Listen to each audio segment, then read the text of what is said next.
Buenas tardes, ¿cómo están todos? Hola, Tony, bien, gracias. Buenas tardes, Tony. Hola, Buenas tardes, ¿Cómo está tu Tony. hija? Buenas tardes. Hola, Tony. Hola, Tony, buenas. ¿Cómo está? ¿Cómo está? ¿Cómo está tu hija? ¿Cómo está Uma? ¿Cómo está Mila, Tony? Pues Uma todavía está un poquito delicada, todavía la tenemos hospitalizada. No se le ha podido regularizar su función renal, la función del riñón, todavía está inestable y produciendo proteína, consecuente del daño de esta bacteria que atacó este estafilococo que se le pasó de la garganta al riñón. Y bueno, estábamos un poquito preocupados porque tenía la presión muy alta, pero ya lograron estabilizar la presión el día de hoy. Ya no se siente tan malita, ha estado empezando a ir al baño, que tenía varios días que no podía evacuar, y está también ya soltando parte del líquido que ha retenido, porque había retenido casi 5 kilos de líquido, y ahora ya lo ha estado soltando unos 2, todavía le falta soltar unos 3, y pues estará yo creo que todavía internada hasta el día sábado. De hecho, vengo del hospital porque iba a quedarme ahí, pero no hay internet en el hospital. Se cayó, entonces me regresé a la casa para poder estar con ustedes. Pero bueno, ahí vamos poco a poquito. Es la naturaleza del samsara. Aquí haciendo plegarias por las dos y por toda la Muchas familia. gracias.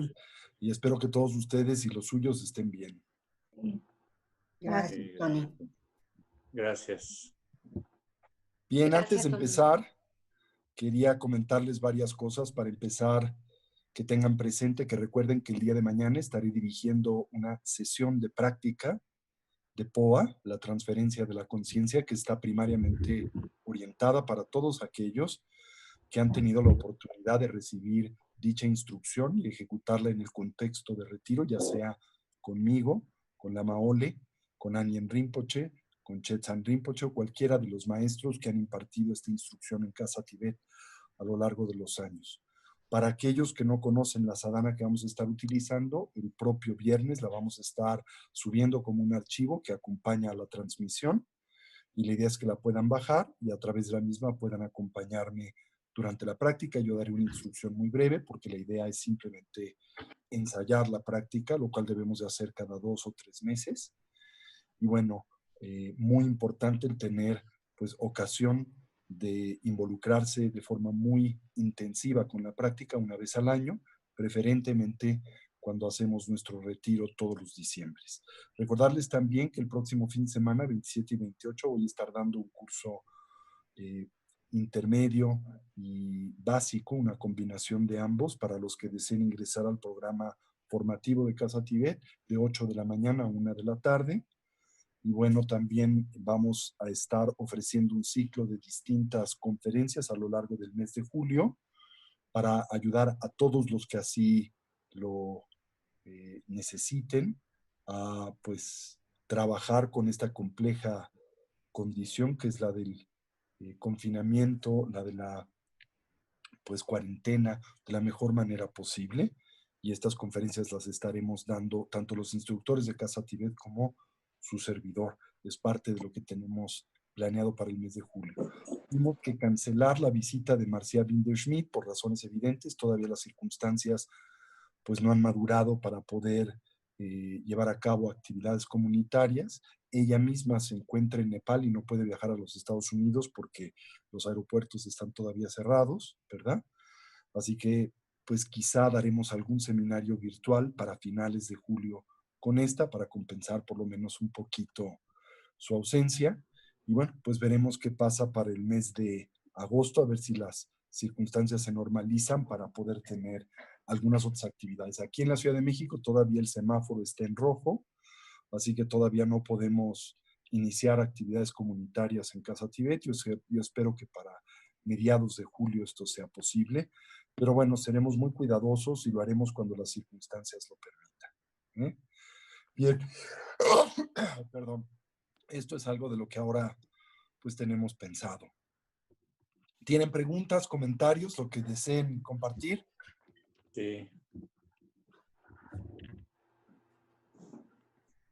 Por cierto, estamos también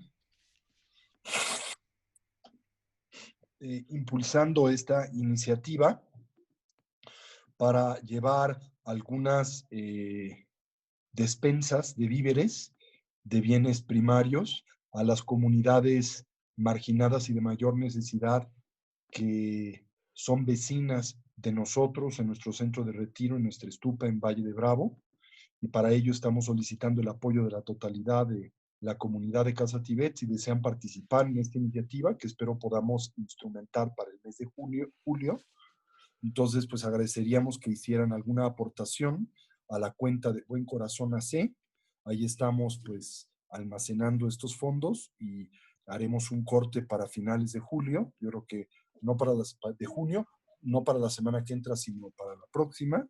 Y con ello, pues la idea es adquirir una serie de despensas que podamos llevar a estas comunidades que son nuestras vecinas, ¿sí?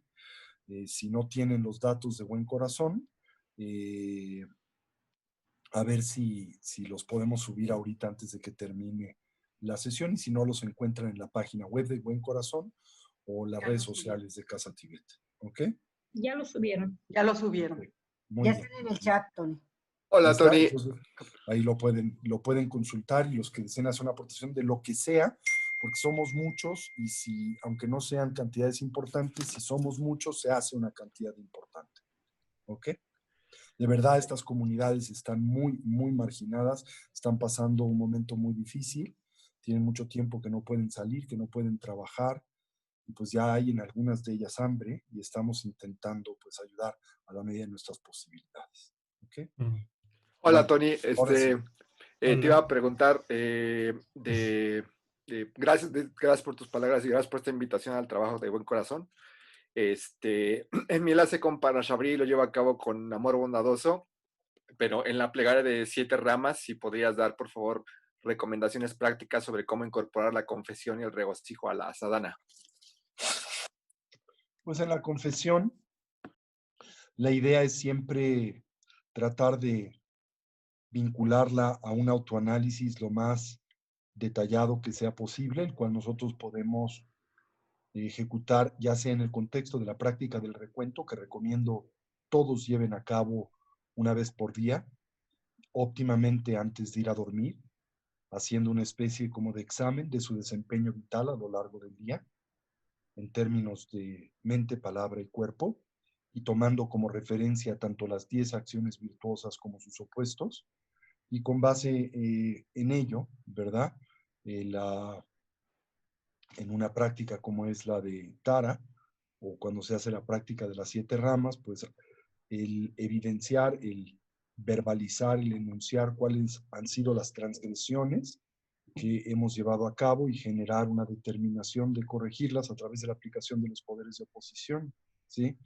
Eso sería algo pues central en nuestra práctica espiritual en general.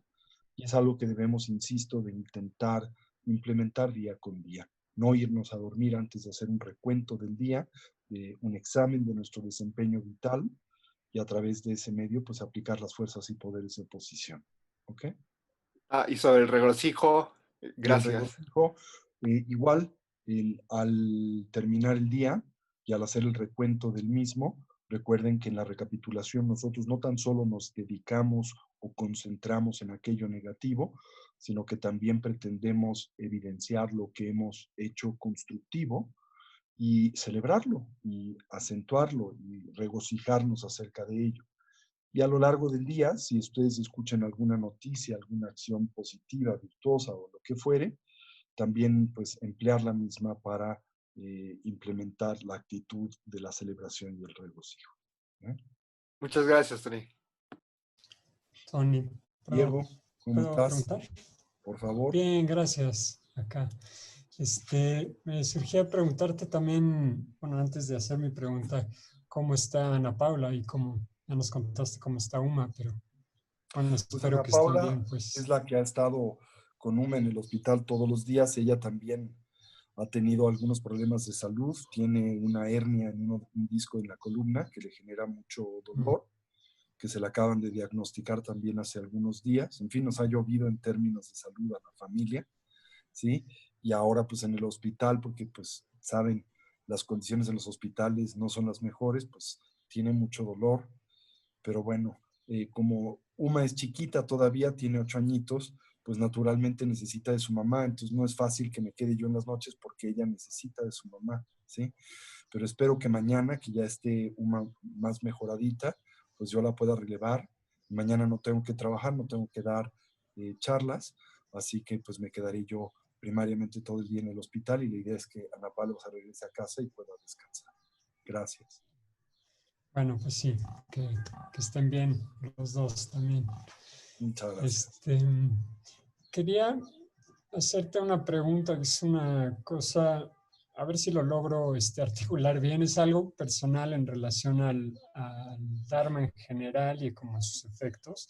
Sí. Es algo que he estado notando recientemente y tiene que ver como con un poco con la relación con las cosas que puedo sentir como placenteras y cómo a través de la idea de la vacuidad, que nada tiene una identidad inherente, y también a través de la idea del no apego, Sí. Me doy cuenta que a veces con cosas que me pueden traer cierto placer, aunque sea mínimo, Sí. incluso hasta como el acomodarme o hacer comer algo que me puede traer un cierto satisfacción, como que Sí. muchas veces medio hasta las niego, ¿no? Ajá. Y a veces eso acaba teniendo también un efecto un poco como detrimental, siento, pues no sé, como en la energía en general, o como que siento que ha ido generando también una especie ¿cómo diríamos? Como de tristeza subyacente o alguna cosa así, pero, o sea, me doy cuenta que sé que es como un malentendido de estos principios, pero me doy cuenta que a veces me pasa eso, ¿no? Como que pospongo y digo, no, esto, o sea, me lo podría traer porque me trae una cierta satisfacción, pero no porque pues finalmente no tiene existencia inherente y lo dejo pasar y entonces no importa si me gusta o no me gusta. Más o Mira, menos. yo creo que aquí hay un malentendido que es delicado y que tenemos que cuidar de forma muy puntual. De no hacerlo puede propiciar como consecuencia y como resultado un divorcio o un distanciamiento de la vida que evidentemente no es edificante para la persona y no es el objetivo de ninguna manera del entrenamiento espiritual en términos generales. Recuerda que lo que buscamos a través del cultivo del punto de vista de la vacuidad no es el arribar a la conclusión del hecho de que nada existe, Diego, sino tener más bien muy puntualmente presente que nada existe como ordinariamente aparece, dotado de realidad objetiva. Eso quiere decir que no posee cualidades sustanciales en sí mismo, pero eso no quiere decir que no manifieste cualidades y características temporales, subjetivas y relativas, que a nosotros se presentan y en nosotros se manifiestan como un surgimiento dependiente, en relación, por ejemplo, a la herramienta o a la entidad con la que nosotros establecemos ese vínculo cognitivo, que es propiamente la propia conciencia, y las influencias que le acompañan en términos de nuestra visión kármica de la vida en general. Así entonces, por ejemplo, cuando uno se vincula, ¿qué te gusta?, a una fuente de placer, la idea es tener en cuenta de que no posee esa cualidad de forma sustancial por sí misma, pero que en efecto puede tratarse de una variable que detona como un surgimiento dependiente precisamente en relación a nuestra condición y circunstancia temporal, placer y bienestar de esa naturaleza, que no tiene ningún defecto gozar y aprovechar, mientras precisamente a través de esa clarificación no te vincules a ese estímulo con apego o con aferramiento. Lo que buscamos es eliminar esa relación neurótica, pero no el placer temporal y relativo que derivas de una miriada de condiciones y circunstancias de la vida. La idea de entender el vacío no es que cuando te comes un taco no lo goces, sino que no te aferres al taco. Porque además de todo, al aferrarte al taco y al exagerar sus cualidades positivas o al dotarle de cualidades positivas que no le son propias, pues finalmente estás generando condiciones que van a desembocar tarde o temprano en la decepción y por ende también en el conflicto, la ansiedad y el dolor. Pero si en contraste te vinculas con esa condición y circunstancia con sabiduría, no entendiendo, lo cual, insisto, es una concepción equivocada, que el taco no existe y que no puede proveer de placer, sino que no existe por sí mismo y que no puede aportarme placer genuino, pero sí puede compartirme o propiciar o detonar placer temporal y relativo, que no tiene, insisto, defecto alguno mientras no te vincules y relaciones con él a través del apego o del aferramiento. Eso es lo que buscamos eliminar, no el gozo de vivir. Sería pues literalmente contradictorio al objetivo pleno del Dharma en general. Según yo, como que lo que sucede es que, digo, bueno, como nada tiene existencia intrínseca, o sea, este taco que me puede dar placer, desde otro punto de vista me puede dar displacer y el posponer el taco también lo puedo ver como placer. O sea, ¿no? Como que no, si ninguno, si no es placentero en sí mismo, entonces puedo posponer eso que a lo mejor No, si mi es mente necesario, está... si estás en un lugar en donde no puedes obtener el taco, pues vale la pena que lo pospongas, pero si tienes el taco enfrente y lo puedes gozar, no tiene nada de malo, mientras, insisto, no te vincules a él con hostilidad para el que quiera pedirte un cachito o con aferramiento o con apego al mismo, con la esperanza de que no termine y con la demanda de que te aporte bienestar genuino, ¿no? Eso es lo que tienes que eliminar, pero no el taco ni el gozo que tienes del mismo. ¿Y qué pasa con el equilibrio cuando entran otros en juego? Por ejemplo, tengo el taco ahí enfrente, pero a lo mejor hay una necesidad de alguien más por allá. Entonces digo, bueno, mejor, como finalmente el taco me puede dar o no dar placer, mejor me Por eso quito de te digo, esto y me voy a ayudar a todo, otros.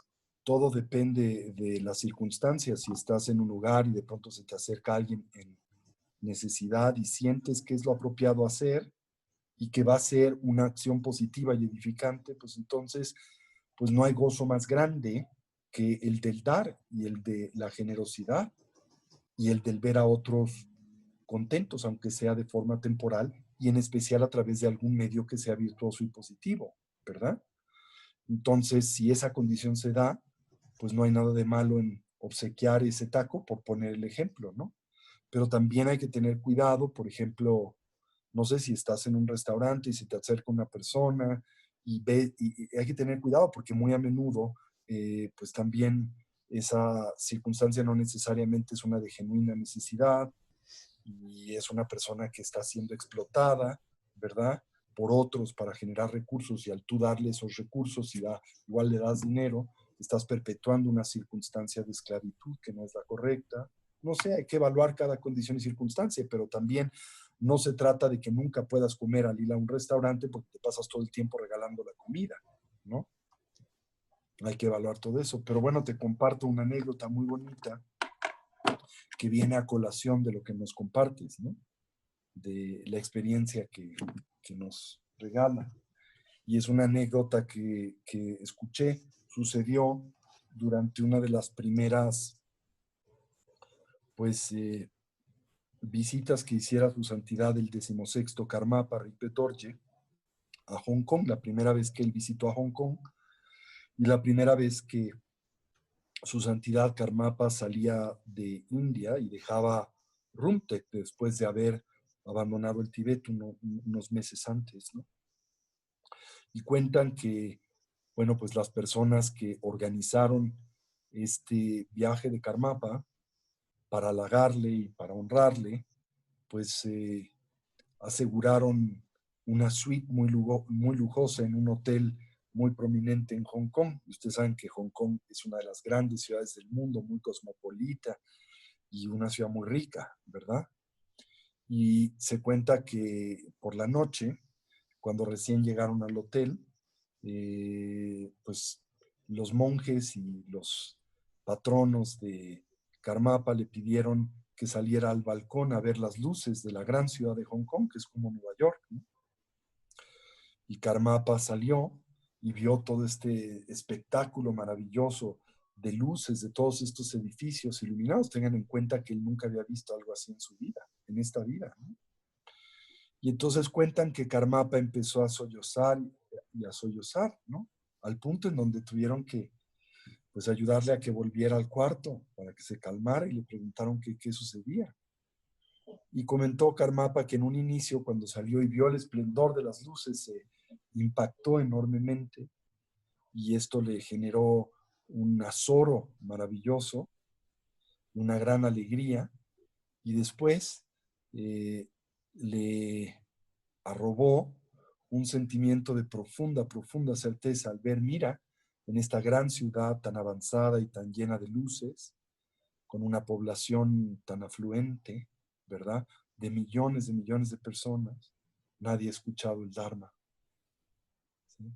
Y eso le impactó emocionalmente mucho y empezó a sollozar, porque si tratamos de interpretar su experiencia de lo que se dio cuenta, es el que todos estos individuos están inmersos en el samsara, persiguiendo las fantasías de los 4 intereses mundanos, pero nadie entre estos tiene acceso a una dimensión genuina de bienestar y felicidad porque desconocen los métodos para actualizarla, que es el Dharma.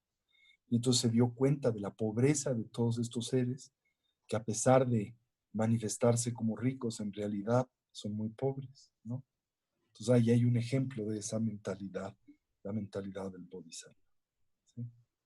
Ahora, ¿quiere eso decir que cada vez que sale Karmapa a las calles de Hong Kong no puede dejar de llorar? No, en un momento determinado también pues puede entender esa condición y circunstancia y puede pues gozar la experiencia de forma relativa, pero siempre tiene conciencia de la naturaleza pues absoluta de las cosas, ¿no? Recuerden Gracias, que Tony. tiene esa habilidad de ver la realidad relativa y absoluta simultáneamente. ¿Sí? Puede percibir dos al mismo tiempo. ¿Sí?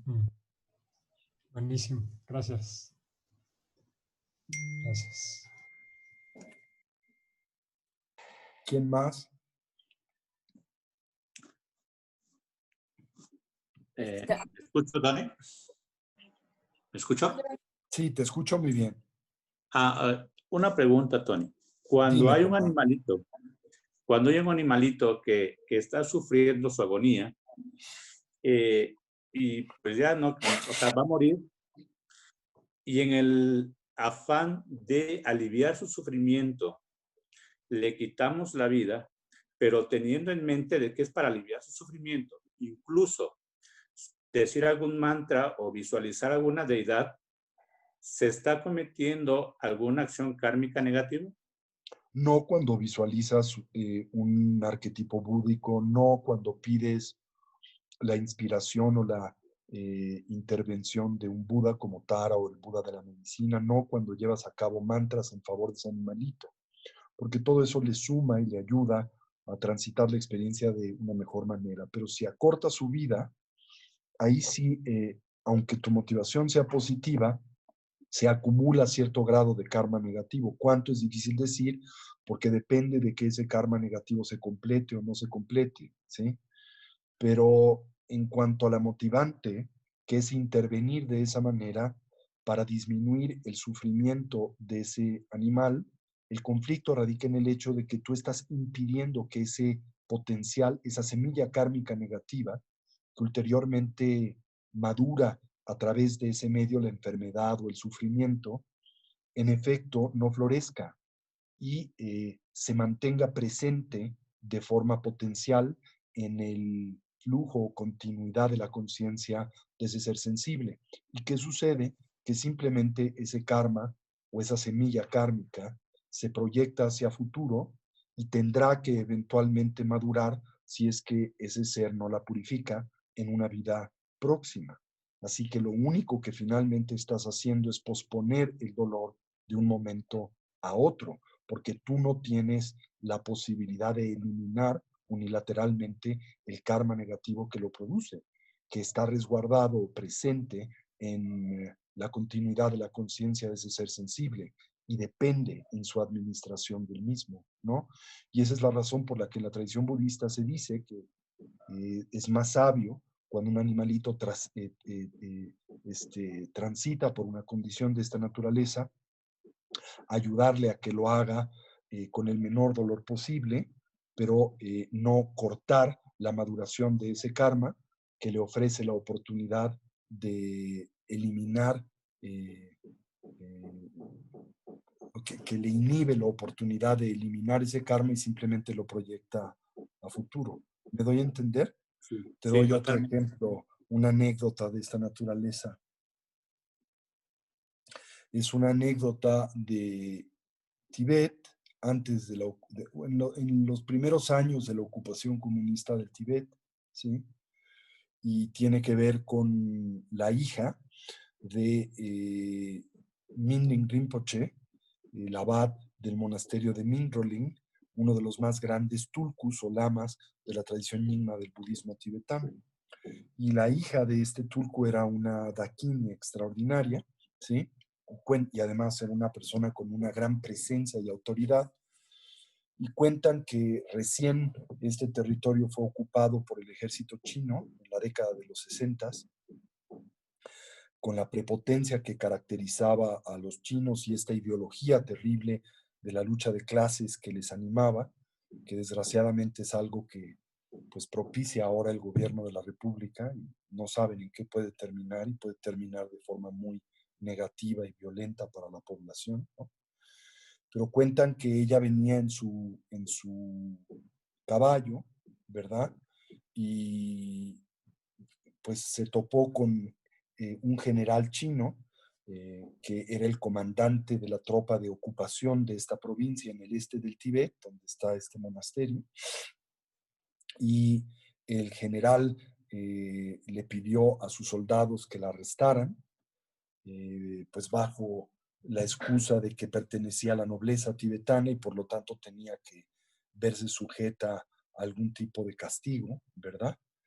Y la bajaron de su caballo y este general, que me imagino era una persona con un gran resentimiento social y muy ideologizada por esta ideología marxista de lucha de clases, la golpeó salvajemente, ¿sí? Al borde de la muerte, ¿sí? Pero esta que era una extraordinaria practicante y una persona muy avanzada en el camino, después de que este hombre golpease salvajemente, te digo, al borde de la muerte, sangrando, se subió de vuelta a su caballo y partió, y al partir hizo un grito como de reclamo, no tanto de reclamo, sino como de victoria, que es muy propio de la cultura Kampa del este del Tíbet, y esto le llamó mucho la atención a este general, que se sintió pues agredido por el hecho de que después de golpear salvajemente a esta mujer, no se subyugase de alguna manera a él o se diese por vencida, ¿no? Y entonces ella continuó con su caballo al trote y este general fue tras ella de vuelta en persecución hasta que finalmente la alcanzó, ¿verdad? Porque quería terminar lo que había empezado, o sea, ya darle el golpe de gracia, quizá matarla, ¿verdad? Porque sentía que había, pues, como, pues, desafiadole de alguna manera, ¿verdad? Pero para su sorpresa, cuando finalmente la alcanzó, se dio cuenta que todas las heridas que le había infligido, y podrán imaginar eh, cuáles son, pues, los signos físicos de alguien que ha sido brutalmente golpeado, ¿no? Imagínense a alguien que golpeas con una pistola, con la cacha de una pistola o con un rifle, o pateas, pues está llena de moretones, fracturas, sangre, y así la dejó cuando ésta se subió a su caballo y empezó a galopar, Y cuando llega y la alcanza, para su sorpresa se da cuenta que está absolutamente sanada y se da cuenta de que se trata de una persona muy extraordinaria y se confronta a este militar chino con una realidad, y es el hecho de que existen individuos que tienen facultades extraordinarias que trascienden al mundo ordinario, ¿no? Y entonces, al darse cuenta de esto, yo creo que tuvo un momento de introspección, se dio cuenta de la tremenda negatividad que había llevado a cabo y del probable costo muy elevado que la misma tendría en su vida, ¿no? Así que cuentan que le pide disculpas a esta mujer, a esta Dakini, a esta Tulka, ¿no? Le pide disculpas y le suplica que lo tenga presente en sus plegarias cuando él muera, ¿sí? Y se cuenta que entonces ella se va, continúa su trayectoria, le dice que sí, que lo va a tener presente en sus plegarias, ella entendiendo esta vuelta de mente y espíritu en esta persona, en este general, ¿verdad? Y unos meses después, ella regresa a la capital y se topa cuando regresa, bueno, el general da instrucciones para que no se le vuelva a molestar, ¿verdad?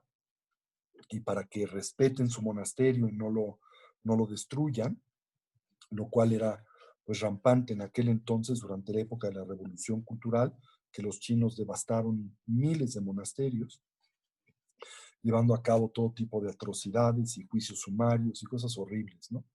Pero él pidió que se respetara el monasterio de esta mujer y entonces, unos meses después, ella regresa a la capital para algún asunto, ¿verdad? Y cuando lo hace, se topa con una especie de procesión funeraria muy concurrida y pregunta quién es el que ha muerto y le comentan que es este general que la había violentado tremendamente y entonces se cuenta que hace plegarias para que pueda renacer en la tierra pura de Amitabha y dada su condición como una Buda viviente y su posibilidad de interceder por este hombre, en efecto y a pesar de todo su karma negativo, puede ayudarle en ese momento, ¿sí? Ahí tienen un ejemplo del cómo pues, se puede interceder en la vida de una persona en ocasiones, para bien, en este caso, pero también para mal, en el caso de un animalito, al inhibir o coartar el que el karma negativo que florece en esa enfermedad se acorte, porque este va a tener que florecer en el futuro, ¿no? No estás realmente ayudándole.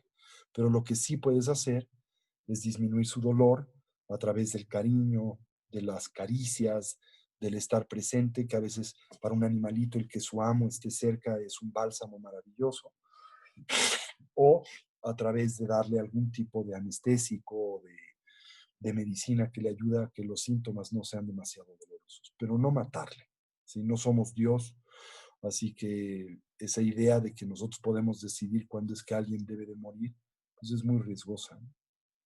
¿Entiendes, Muchas Tomás? gracias. Muchas gracias.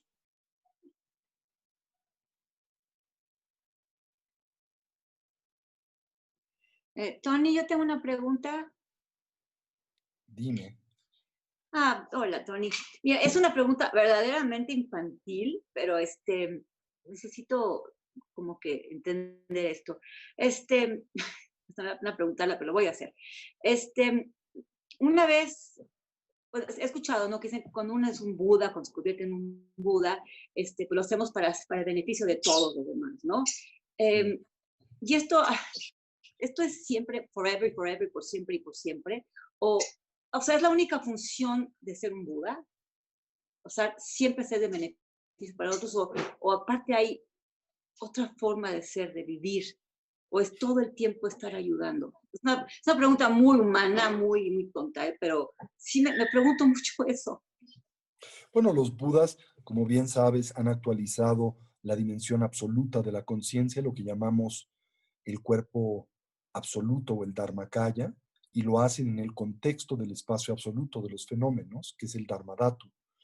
Y por lo tanto, la manera en que un Buda vive es para nosotros inefable, es inconcebible, es una que no podemos aproximar ni podemos describir a través de las palabras, y tampoco lo podemos hacer teniendo presente que el referente a través del cual nosotros pretenderíamos dilucidar esa condición es el humano y el reino del deseo en el que nosotros hoy moramos, el Kamadhatu, excepcionalmente distinto y distante al Dharmadhatu, o el espacio absoluto de los fenómenos, por lo que tan solo podemos más o menos imaginar o a través de esa herramienta acercarnos a la comprensión del tipo de existencia por la que un Buda transita. Al mismo tiempo, los Budas han trascendido las limitantes del tiempo y del espacio, como también aquellas que nosotros asociamos con la existencia unitaria. Los Budas pueden manifestar infinitas emanaciones de sí mismos. Y también ten en cuenta que la manera en que un Buda experimenta la realidad es radicalmente distinta a la nuestra. Por ejemplo, cuando nosotros hablamos acerca de ayudar, pues naturalmente asociamos a ese proceso un cierto grado de sacrificio por el que nosotros tendremos que transitar al implementar la estrategia que buscamos auxilie y ayude a otros, ¿no? Pero en el caso de los Budas, que han actualizado pues el entendimiento absoluto de los fenómenos, también estos comprenden cómo la condición de sufrimiento de aquellos a los que ayudan, pues es ilusoria, y por lo tanto tampoco reaccionan a la misma de la manera en que nosotros lo haríamos. La diferencia radica, por ejemplo, para que lo puedas entender de una forma aproximada, en lo que acontece en un sueño lúcido y uno que no es lúcido. Imagínate que en un sueño no lúcido tú te ves expuesta a un sueño, una apariencia pues muy trágica y dolorosa, que te gusta, como un escenario de guerra y quizá uno de genocidio, ¿verdad? Si tú al sueño le percibes dotado de realidad objetiva, podrás imaginar el grado de dolor y sufrimiento que esa condición a ti te produce, ¿no es cierto? Y aunque intentes ayudar y tengas la posibilidad de hacerlo dentro de ese sueño, pues no te puedes distanciar ni te puedes divorciar del dolor que al mismo tiempo te produce. Ahora contrasta esta experiencia con alguien que es lúcido en el sueño y que entiende que la totalidad de ese entorno, condición y circunstancia, pues son un sueño, que no tienen realidad objetiva, que no existen independiente a la mente que lo sueña. De todas maneras, continúas percibiendo esa escena, a ti continúa manifestándose esa apariencia de genocidio y de dolor y de sufrimiento, pero entiendes que es un sueño y por lo tanto no reaccionas de la misma manera que lo harías cuando le atribuyes realidad objetiva y piensas que ese sueño existe independiente a la mente que lo ensueña. Así un Buda, ¿verdad?, entiende el dolor por el que los seres sensibles transitan y entiende que a estos aparece como si estuviera dotado de realidad objetiva y por ello de esto se compadece. Pero al mismo tiempo un Buda sabe que esa condición y circunstancia que a esos seres aparece de forma tan concreta y como si fuera tan absolutamente real, pues carece de ese tipo de existencia objetiva.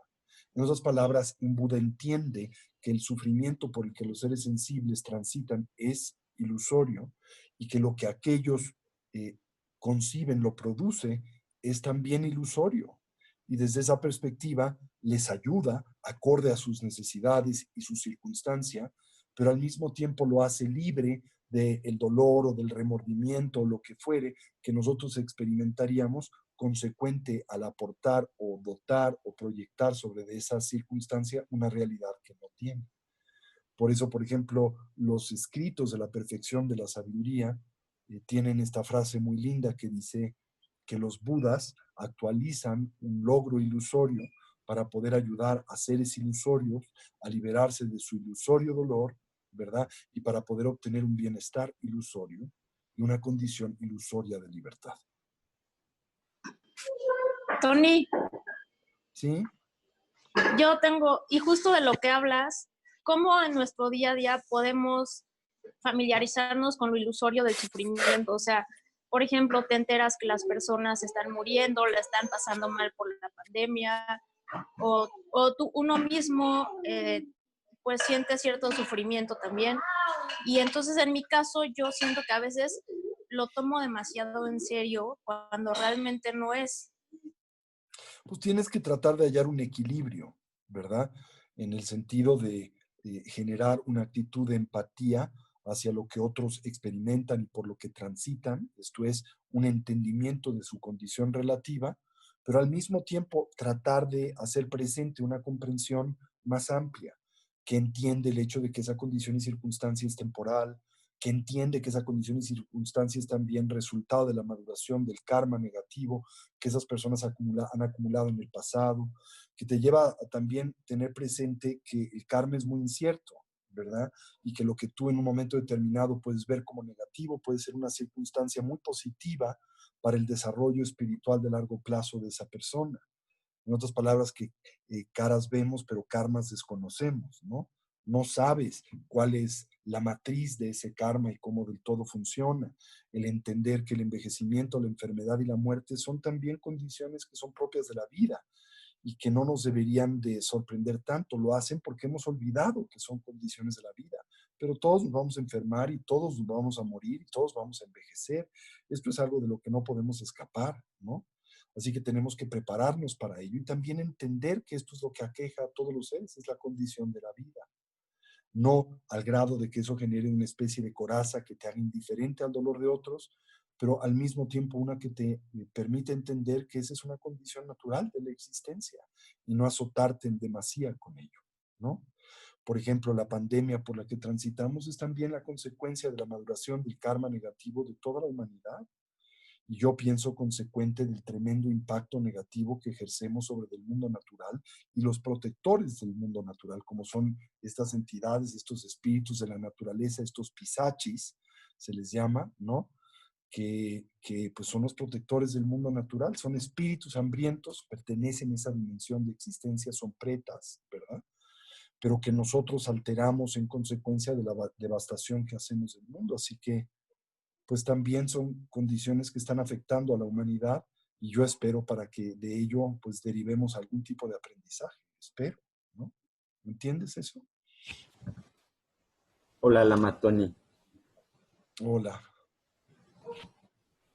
¿Por qué dedicamos, por qué más bien?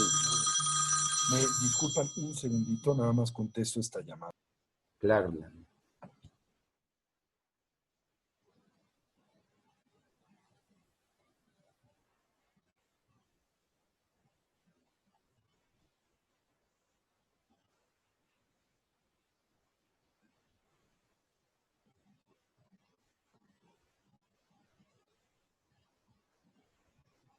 Perdonen, sí. No hay problema. Sí.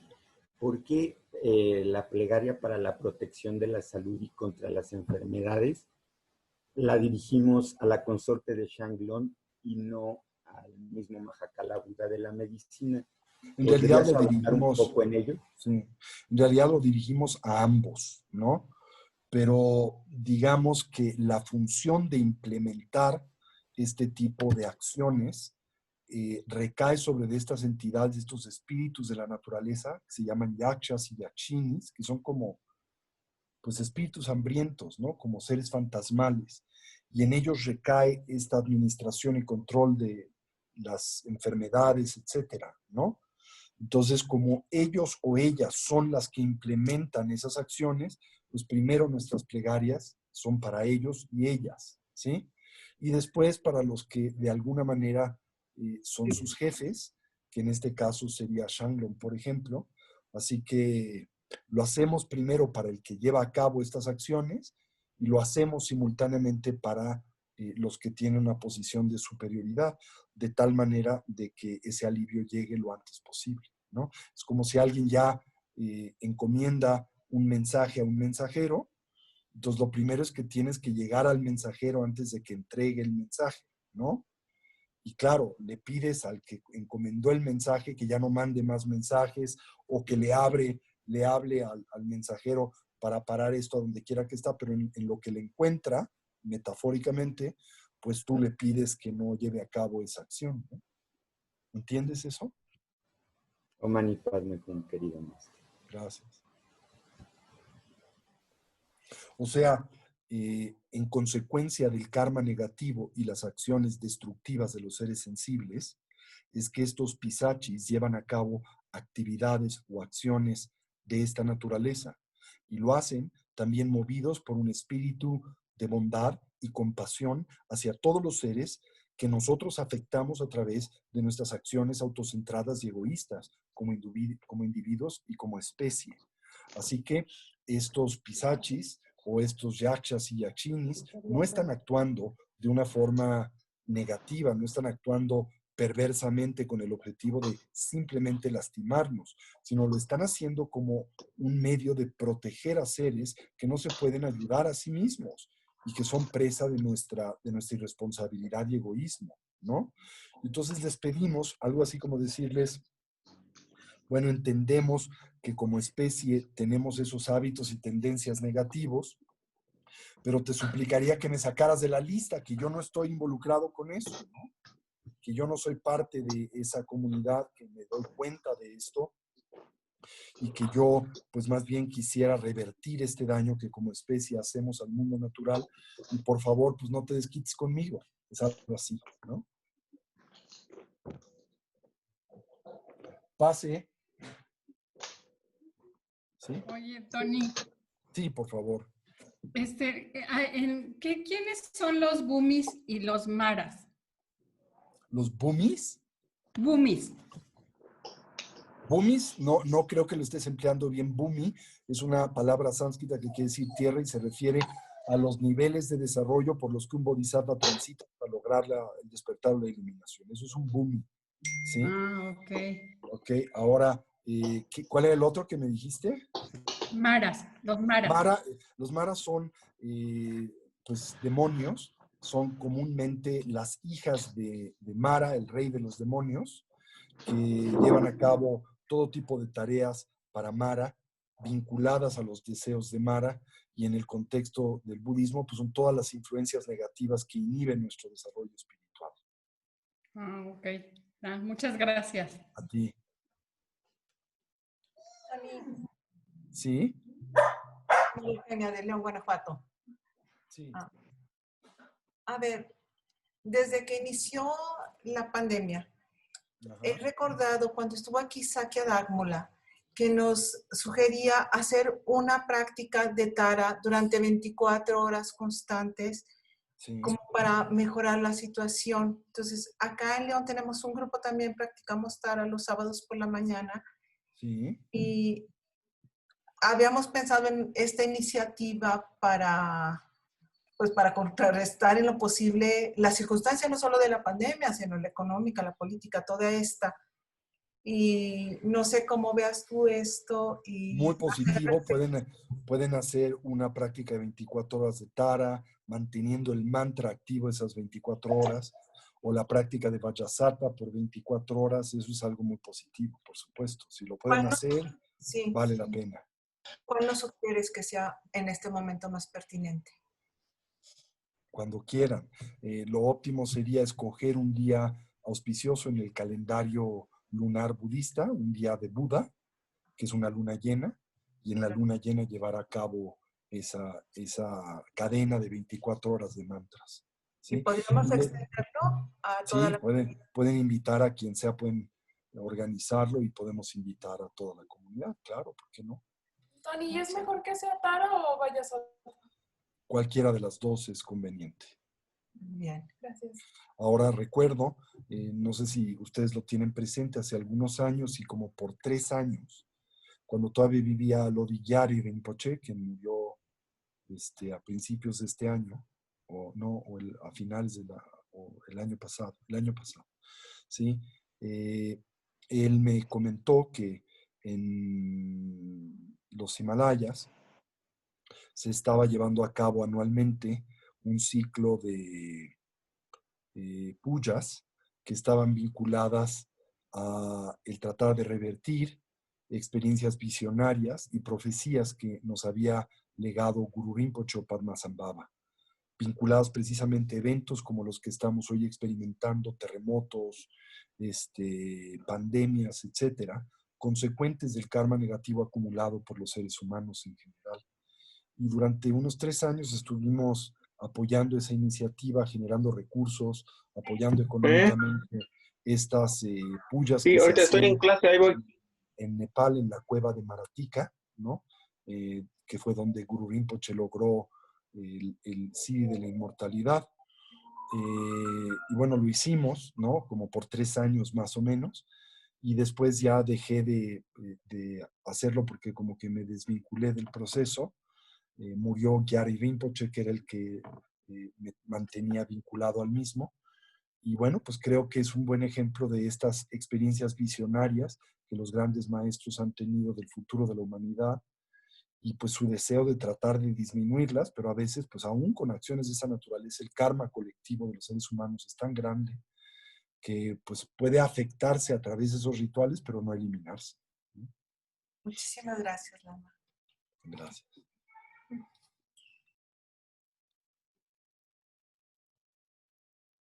Lama Tony, y en línea con esto, ¿cómo estás? Hola. Ahora que en los tiempos de la pandemia que estamos pidiendo por amigos que están enfermos o pedimos por personas que han muerto, ¿les estamos ayudando o solo nos Sí. estamos haciendo No. sentir mejor? Cualquier energía positiva, cualquier buen deseo se multiplica. Acuérdate que ese es uno de los principios del karma. El karma tiende a la complejidad para bien y para mal. Así que cualquier deseo positivo, la dedicatoria del mérito, la ejecución de cualquier acción, una plegaria, un buen deseo, lo que fuere, nadie sabe cuáles son los efectos que eventualmente tenga, pero serán siempre consecuentes a la motivación con la que se hacen. Así que si tu motivación es positiva, tendrá efectos positivos en esa persona en algún momento. ¿Sí? Ok, gracias, Lam.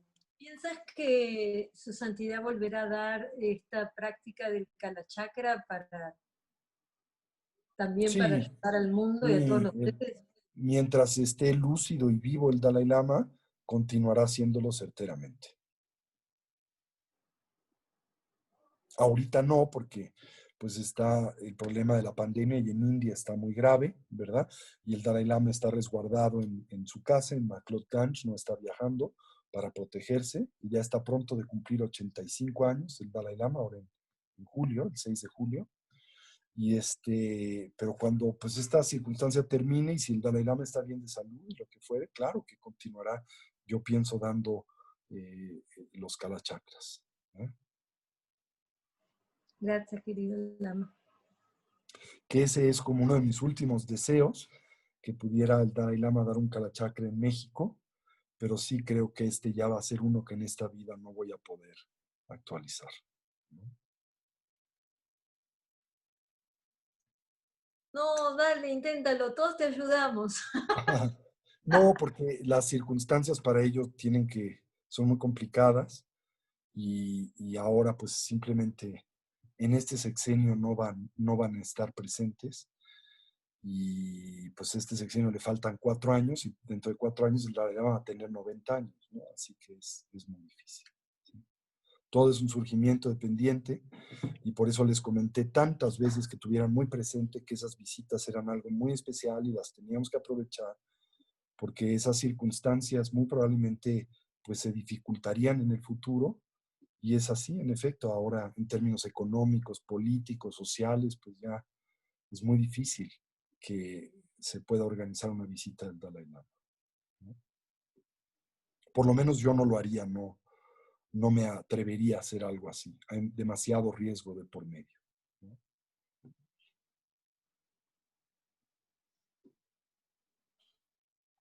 Una última. ¿Alguien que no haya preguntado? Yo, Tony. Bueno, ya. Ajá, sí. ¿Oscar o yo? ¿Quién? Tú, por favor. ¿Yo? Oye, una pregunta. Ayer que estábamos viendo las plataformas de existencia, sí. Me surgió una duda respecto a si el tipo de mentalidad es, digamos, es constante en cada uno de esos reinos, o si hay momentos de que fluctúa, No, Vladimir, es en efecto una mentalidad primaria. Es una dotada de cierta estabilidad y coherencia, lo que determina esa condición vital y esa visión kármica de la vida. Por supuesto que el fenómeno de la cognición es uno siempre dinámico y en movimiento, y lo es por naturaleza, y en consecuencia esa estructura cognitiva no es una, digamos, monolítica, y es una que por momentos puede dar pie a la emergencia de un fulgor de la naturaleza esencial de la mente, lo cual también deben de tener presente acontece en todos durante diferentes instancias del vivir y la transición del morir.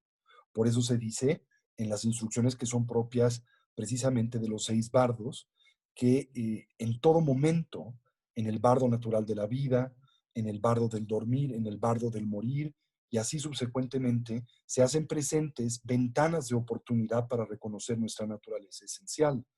Pero si bien esto siempre es una oportunidad potencial, no quiere decir que es sencilla. Y en cada uno de los reinos propios de la existencia condicionada, pues se cristaliza, si tú gustas, o se estabiliza una visión kármica de la vida en particular. Por ejemplo, en el reino de los seres paranoides es la ira, el enojo y la agresión. En el reino de los espíritus hambrientos es el extremo apego y por lo tanto la paranoia. En el reino también de los animales es la falta de discriminación. En el reino humano es el deseo. En el reino de los titanes son los celos y la competitividad. Y en el reino de los devas es el orgullo. Eso quiere decir que esa es la cosmovisión primaria, ¿verdad? La estructura cognitiva elemental con la que ellos interactúan y decodifican ese entorno de experiencia por el que transitan. Insisto, no es inamovible, no es monolítica, pero es bastante estable. Y por eso se dice que el logro del despertar en esas dimensiones de la existencia se torna en extremo difícil. Es poco menos que imposible lograr la iluminación desde la plataforma de un demonio o desde la plataforma de un ser fantasmal o espíritu, ¿verdad? Hambriento, o un animal, o un titán o un deva, ¿no? Sin embargo, en la plataforma humana, en donde hay un equilibrio entre el placer y el dolor, y en donde en nosotros existe el potencial de la discriminación, pues esto es viable, ¿no? ¿Te contesta eso tu pregunta? Sí. Muchas gracias. A ti. Alan, te estoy viendo, Alancito Ruiz. ¿Estás ahí en Boston o ya estás en México? No, ya estoy en México, Tony. ¿Ya terminaste tu semestre o lo que fuere? Ya acabé por fin todo y ya estoy aquí de vuelta en México. ¿Y ahora qué? ¿Tienes que regresar a la escuela de vuelta o ya no? No, pues acabó mi programa de maestría y estoy decidiendo qué hacer para el doctorado. No sé si volver a solicitar el programa de Harvard o solicitar otro programa. ¿Y tienes alguna idea de a dónde quieres ir en independencia de Harvard? Sí, está el programa de la Universidad de Chicago, el programa de Harvard, el programa de Wisconsin, el programa de Toronto y el programa de Viena. ¿Y tienes alguna preferencia o todavía no sabes? El que me dé mejor paquete económico. Claro. ¿Y ya hiciste tus solicitudes? En eso estoy precisamente ya preparándolas. Muy bien. Pues me da mucho gusto verte. Espero que Muchas gracias. te acepten en todas y puedas escoger la que más te guste. Gracias. Pues aquí estaré por lo pronto. Muy bien. Una más, chicos. Oye, Tony, yo de León, Alfonso. Sí. Respecto a la pregunta anterior, también me surge a mí, ¿no se supone que los devas son entes que tienen un grado ya de desarrollo? Tienen un cierto tipo de desarrollo. El desarrollo que los devas tienen se vincula al hecho de que han acumulado un enorme acopio, cantidad de mérito a lo largo de pues, muchas distintas vidas o existencias, y también poseen el logro del samadhi, de la absorción meditativa, dependiendo del estadio de los devas, cuál entre los muchos que comprenden esa habilidad, lo que propicia el que puedan mantenerse inmersos en una especie de trance de absorción meditativa dotado de un intenso gozo interior. La limitante de esa condición vital es que pasa la frontera, por lo que concierne al desarrollo del samadhi, entre el tipo de samadhi, en donde el individuo mantiene la capacidad para ejercer la discriminación grosa y sutil, indispensable para el progreso espiritual, del tipo de samadhi que en términos de estos estados o condiciones extáticas pierde la habilidad o pierde la facilidad de ese examen, de esa investigación grosa y sutil. Cuando esto acontece, que es el caso de los devas, entonces se mantienen inmersos en esta condición extática durante a veces un kalpa entero, que es un tiempo inconmensurable.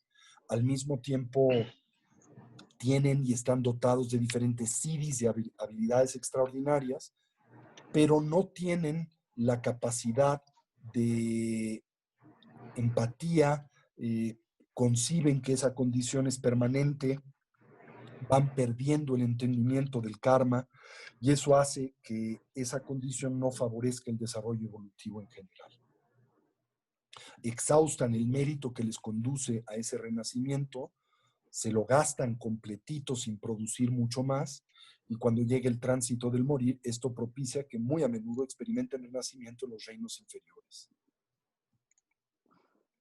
Porque como bien dices, regresan a un estado pues inferior, pues. Sí, la mayoría experimentan el nacimiento en el reino infernal.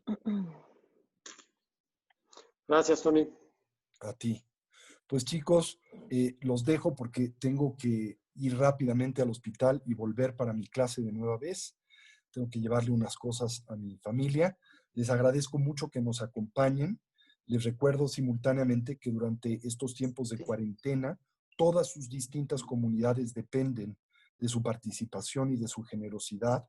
Es el momento, si ustedes encuentran que el Dharma les es de beneficio y sienten que es algo de valor para su sociedad, que no dejen de apoyar económicamente a sus diversas comunidades, y evidentemente también los que tienen actividad con nosotros en Casa Tibet, les suplicamos que no dejen de hacer sus aportaciones, que las requerimos urgentemente. También recordarles que ya está abierta la actividad administrativa de Casa Tibet todos los días de 10 de la mañana a 5 de la tarde, los viernes hasta las 3, por si hay alguien que desea hacer sus pagos físicamente o en efectivo, lo cual nos ayudaría enormemente, más que hacerlos electrónicamente. Si tiene alguien esa posibilidad porque vive cerca de Casa Tibet, por favor, hagan sus aportaciones directamente. Muchas gracias, nos veremos mañana en la práctica del POA, los que tengan esa condición. Y bueno, la semana que entra, recuerden, el fin de semana tendremos nuestro curso introductorio intermedio, nuestra introducción a la meditación.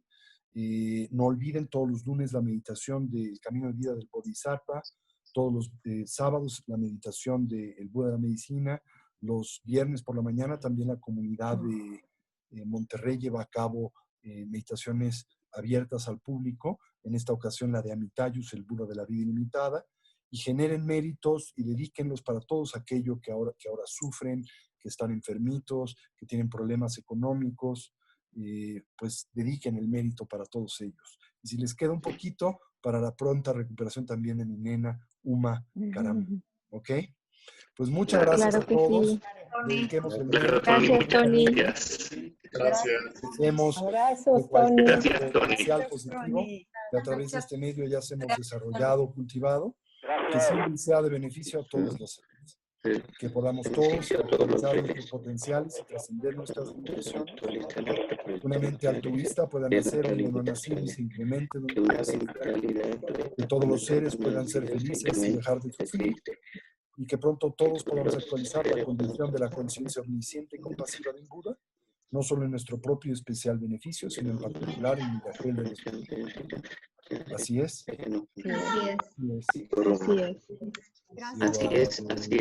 Así es.